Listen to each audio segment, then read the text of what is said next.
গত কয়েকদিন ধরে রাজ্য জুড়ে ফুটপাত ও রাস্তা দখল করে যে সমস্ত দোকান রয়েছে তা সরানোর কাজ চলছে। সেইভাবেই শিলিগুড়িতেও লাগাতার চলছে উচ্ছেদ অভিযান।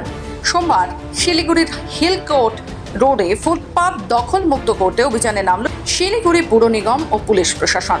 হিলকোর্ট রোডের এক পাশ জুড়ে রোজ যে সমস্ত দোকান বসে সেই দোকানের যে হকারেরা রয়েছেন তাদেরকে সেখান থেকে সরে যাওয়ার নির্দেশ দেওয়া হলো আজ।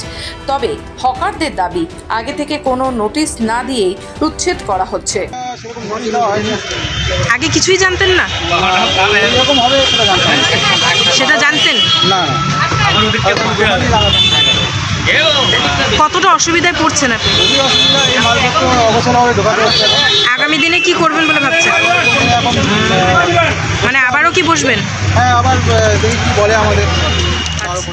সোমবার সকাল থেকেই শুরু হয় এই অভিযান, যেহেতু প্রতিটি শহরেই এখন হকার উচ্ছেদ অভিযান চলছে এবং প্রতিটি শহরেই হকার জোন করা হবে, যার জেরেই শিলিগুড়ি হিলকোর্ট রোডের একপাশ জুড়ে যে সমস্ত ফুটপাত রয়েছে সেগুলো বারংবার সরানোর কথা বলা হয়েছে।